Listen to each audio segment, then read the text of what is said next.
Students welcome to the Guruji classes. आज हम करेंगे क्लास 9th का चैप्टर नंबर 1 मैथ्स का नंबर सिस्टम। इस चैप्टर को हम स्टार्ट करेंगे इंट्रोडक्शन के साथ और करेंगे इस चैप्टर की एक्सरसाइज 1.1। ये चैप्टर नंबर सिस्टम है 9th क्लास का मैथ्स का। और अब हम इसको स्टार्ट करके इसके सारे क्वेश्चंस वन बाय वन हम सॉल्व करेंगे। हम सबसे पहले इस चैप्टर का एक छोटा सा इंट्रोडक्शन ले लेते हैं, जान लेते हैं कि कुछ ऐसे नंबर्स कि किस तरीके से ऑर्गेनाइज्ड मैनर में होते हैं और कैसे वो काम करते हैं। सबसे पहले हम बात करते हैं यहाँ पर नंबर 1 नेचुरल नंबर्स की।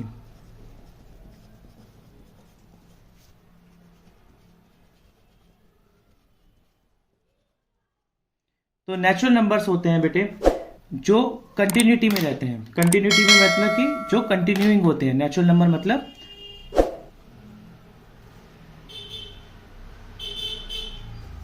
जो कंटिन्यूइंग नंबर्स होते हैं। जैसे कि मैं आपको बता दूं, यहां पर मैं आपको बताता हूं, जैसे 1 2 3 4 5 और ये चलते रहेंगे मेरे सो ऑन। ये सारे जितने भी नंबर होते हैं 1 से स्टार्ट होते हैं, ये सारे मेरे नेचुरल नंबर होते हैं। सेकेंडली हम बात करेंगे कि होल नंबर क्या होते हैं। ये जितने भी मैं आपको इंट्रोडक्शन दे रहा हूं हमारे एमसीक्यूज के अंदर आ जाते हैं इस तरीके के क्वेश्चंस कि नेचुरल नंबर होल नंबर्स इनके बीच में कंपैरिजन। तो हम बात करेंगे यहां पर कि होल नंबर्स क्या होते हैं। तो होल नंबर्स होते हैं यहां पर जो हमारे 0 से स्टार्ट होते हैं, जैसे कि 0 1 2 3 4 5 6 and so on. Natural number हमारे 1 से स्टार्ट होते हैं और होल नंबर हमारे 0 से स्टार्ट होते हैं। इसके बाद हम यहां पर बात करेंगे थर्ड पर इंटीजर्स की। इंटीजर्स क्या होते हैं? इंटीजर्स की बेटा मैं यहां पर एक छोटी सी डेफिनेशन मैं आपको पहले बता देता हूं कि all positive numbers and all negative number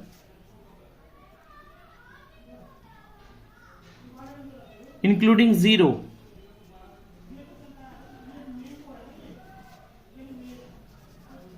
are integers. इसके लिए हम यहां पर बात कर लेते हैं कि सारे पॉजिटिव और नेगेटिव नंबर इंटीजर्स होते हैं। जैसे कि मैं आपको यहां पर एक एग्जांपल दे देता हूं। इसके लिए हम छोटा सा एक एग्जांपल भी ले लेते हैं। यहां पर मैं यहां पर एक नंबर लाइन क्रिएट कर देता हूं। ये जो नंबर लाइन है मेरी, इस पर जो मेरा बीच का पॉइंट होता है ये मेरा 0 से स्टार्ट होता है। यहां वाले राइट साइड वाले 1 2 3 4 5 1 2 3 4 5 1 2 3 4 5 1 2 3 4 5 ये सारे मेरे इधर वाले सारे नेगेटिव में होते हैं और इधर वाले पॉजिटिव में होते हैं। ये जितने भी मेरे हैं ये सारे नंबर्स ये मेरे क्या कहलाएंगे? इंटीजर्स। ये मेरे सारे इंटीजर्स कहलाने वाले हैं। अब हम इस चैप्टर के बारे में और आगे जानने वाले हैं, जो कि इस चैप्टर में बेसिक चीज हमारे को सबसे ज्यादा आने वाली है, वो है हमारे रैशनल नंबर्स।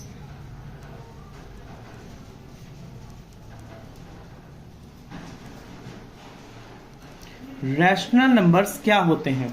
तो बेटे रैशनल नंबर वो होते हैं जो P/Q की फॉर्म में होते हैं। P/Q की फॉर्म का मतलब कि जैसे कि 2/3 5/2 3/2 8/3 9/16 ये जितने भी मेरे Q की फॉर्म में आ रहे हैं, P/Q की फॉर्म में आ रहे हैं, ये मेरे सारे रैशनल नंबर होते हैं। और इसकी एक कंडीशन होती है कि P/Q की फॉर्म में होंगे where Q is not equal to 0, जहां पर Q जो होता है हमारा 0 के इक्वल नहीं आने वाला है। तो ये हमारा होता है रैशनल नंबर। अब ये रैशनल नंबर में यदि यहां पर P/Q आ गया है, जैसे कि अगर मेरा 1/0 हो गया तो ये मेरा रैशनल नंबर नहीं है। पर यही अगर मेरा 0/2 हो गया तो ये मेरा रैशनल नंबर है। यदि मेरा 0/3 हो गया 0/1 हो गया तो ये सब मेरे रैशनल नंबर हैं। पर यदि मेरा 1/0 हो गया तो ये मेरा रैशनल नंबर नहीं है, क्योंकि यहाँ पर Q जो है नॉट इक्वल होना चाहिए 0 के, और यहाँ पर Q जो है इक्वल हो जाएगा 0 के। तो यहाँ पर हमारे रैशनल नंबर की यहाँ पर इतनी छोटी सी बात खत्म होती है अब हम बात करेंगे रैशनल नंबर से ही आगे। रैशनल नंबर कितने टाइप के होते हैं? रैशनल नंबर में होता है एक टर्मिनेटिंग। टर्मिनेटिंग क्या होता है कि जैसे सपोज करिए कि मैं यहां पर किसी भी नंबर को, जैसे कि 5 को अगर मैं 2 से डिवाइड कर देता हूं तो 2 2 ज़ा 4, यहां पर मेरा 1 बच गया, पॉइंट लगा के मैंने 0 लगा दिया यहां पर, और यहां पर मैंने कर दिया 2 5 ज़ा 10, ये मेरा 10 हो गया, ये मेरा टर्मिनेट हो गया। तो 2.5 ये मेरा वो नंबर आया है जहां पर मेरा नंबर टर्मिनेट होता है डेसिमल के बाद, ये टर्मिनेट हो गया, तो ये मेरा रैशनल नंबर हो जाएगा। जबकि हमने पढ़ा है कि रैशनल नंबर तो 2p/q के रूप में होता है, 2/3 5/2, पर अगर रैशनल नंबर डिवीजन के अंदर पॉइंट के बाद टर्मिनेट हो जाता है तो वो मेरा रैशनल नंबर होता है। इसी के साथ अगर मैं एक टर्म और करता हूं यहां पर, non terminating.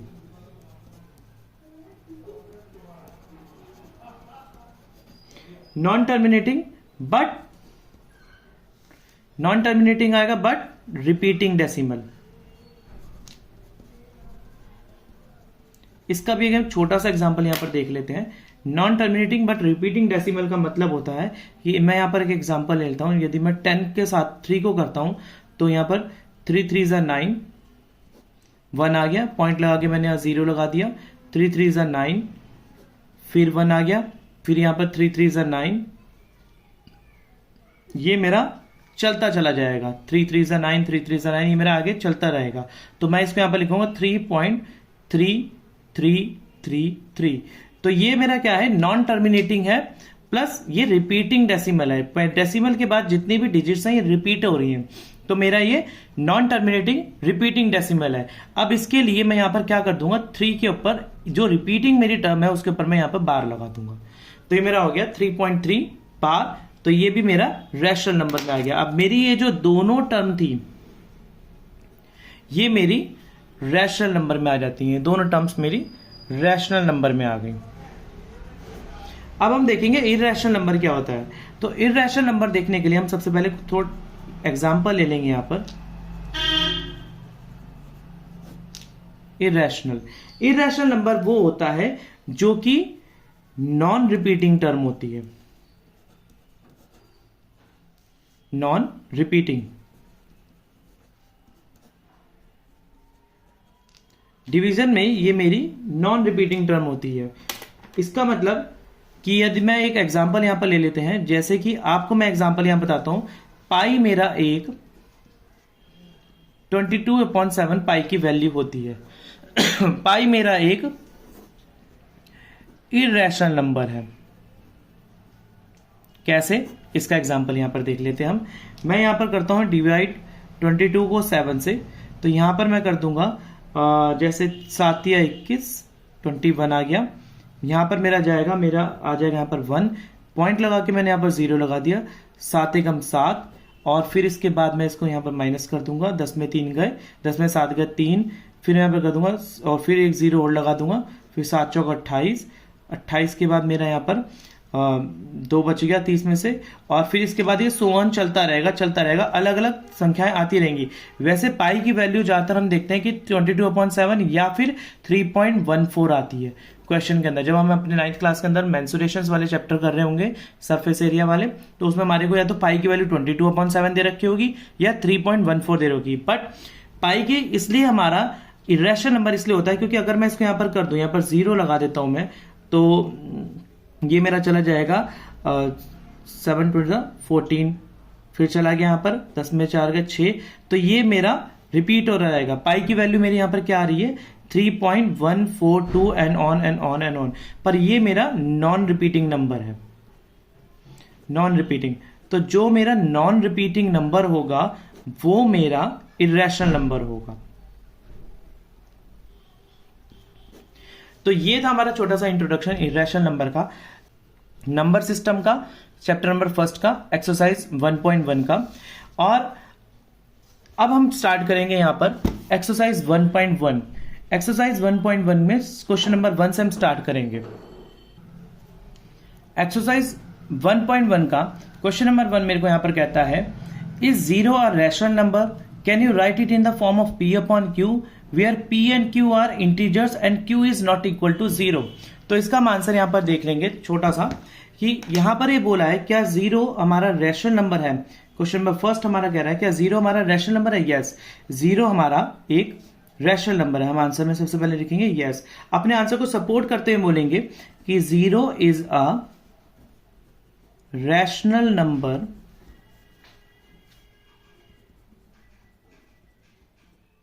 because we can write it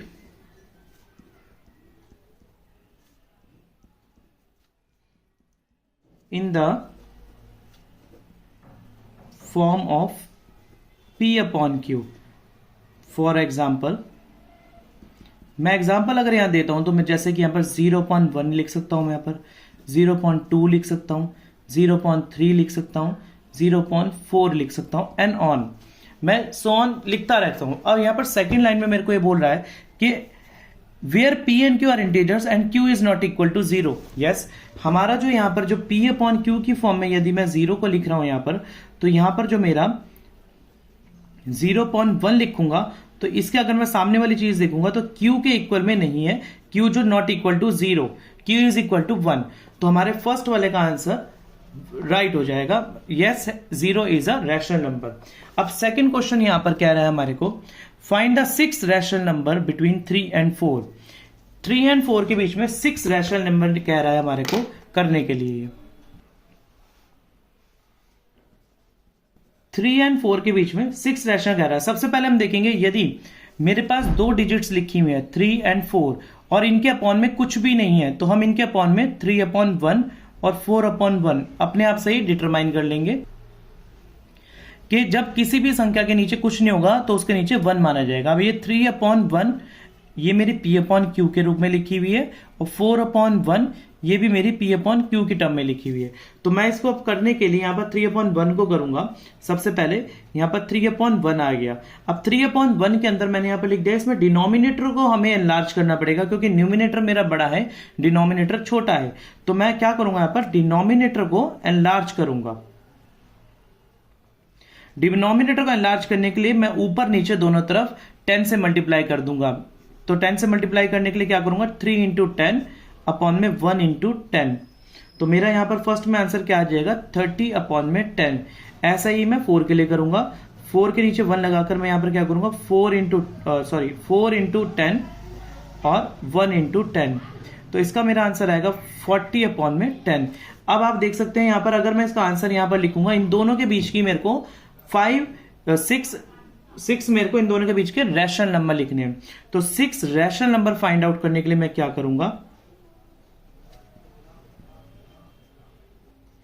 आप देख सकते हैं यहां पर 30 के बाद मेरा क्या आता है, 30/10 के बाद मेरा क्या आएगा यहां पर, ये तो यहां से स्टार्टिंग हो रही है। फर्स्ट मेरा नंबर हो जाएगा 31 अपॉन में 10। सेकंड मेरा नंबर हो जाएगा 32 अपॉन में 10। थर्ड नंबर मेरा हो जाएगा यहां पर 33 अपॉन में 10। फोर्थ नंबर मेरा हो जाएगा 34 अपॉन में 10। फिफ्थ नंबर हो जाएगा 35 अपॉन में 10। सिक्स नंबर हो जाएगा 36 अपॉन में 10। तो आप देख सकते हैं 1 2 3 4 5 एंड 6 मैंने दोनों के बीच के रैशनल नंबर निकाल दिए। ये मेरा यहां पर आंसर हो जाएगा। इतना सा बस ये आंसर था हमारा। यहां पर ये क्वेश्चन नंबर 2 भी बड़े आराम से हो गया। अब स्टूडेंट इस वीडियो के अंदर बस इतना ही। इस वीडियो के अंदर हमने चैप्टर नंबर 1 का नंबर सिस्टम का इंट्रोडक्शन पार्ट हमने पूरा कवर कर लिया है। इसके 2 क्वेश्चंस हमने कर लिए हैं, question number 1 and question number 2। ये वाले क्वेश्चन जो थे क्वेश्चन नंबर 1 एंड क्वेश्चन 2 हम पूरी तरीके से कर लिए हैं। इसके आगे के क्वेश्चन नंबर 3 एंड 4 मैं इसके नेक्स्ट वीडियो में डालूंगा। आपको अगर मेरा कंप्लीट मैथ्स पढ़ना है 9th क्लास को, तो आप मेरे इस चैनल को सब्सक्राइब कर सकते हैं। प्लस आप इस चैनल को सब्सक्राइब करके और भी सब्जेक्ट्स पढ़ सकते हैं 9th क्लास के, इंग्लिश, SST और साइंस भी आप इस चैनल के ऊपर पढ़ सकते हैं 9th क्लास का। तो तब तक के लिए मिलते हैं फिर नई वीडियो में। तब तक के लिए धन्यवाद।